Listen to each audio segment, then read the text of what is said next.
It's just a one-time payment. Just once. It'll help me with my groceries for 1 month. And then it's back to, I guess, as if we didn't have it, yeah.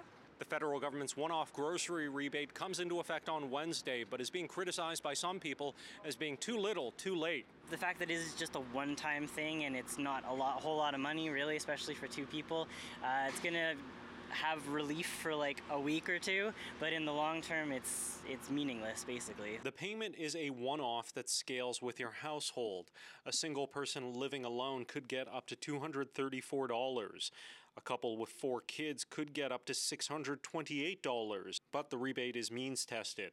Single Canadians who earned less than $32,000 a year and households less than $38,000 on their 2021 tax return would qualify. Devin Ford doesn't qualify, but he says his family of 4 would use up that money pretty quickly. Once annually? No, just once. Once. It would be one of those things that it would be used immediately, and it would probably feel really good, and then it would be kind of like inheritance. It would just essentially would never be available again. So this is definitely of benefit to them, but it's not clear that it comes anywhere close to covering the full additional costs of food that they're paying out of pocket relative to what they would have spent a couple years ago. Mark Lee from the Canadian Centre for Policy Alternatives says governments are reluctant to introduce measures like this on a permanent basis, but says while the overall inflation numbers are down, food inflation remains high.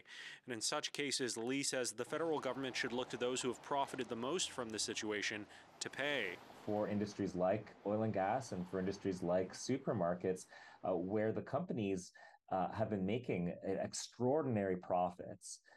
And this is sort of borne out by research, from the House of Commons and the Competition Bureau, then it's fitting to impose a windfall or excess profits tax on those profits, and then use that money to flow back to households that need it through mechanisms like the grocery rebate or the GST credit. But in Ottawa, shoppers note it's not just food inflation. Everything is less affordable, and it's getting hard to understand why. The price of living and affordability for people, especially our age, we're in our mid-20s, is kind of silly. I'm college educated. I don't make very much money. I'm not working in my field right now. Everything is hard to afford. We can't afford a car. We can't afford a house. We're renting.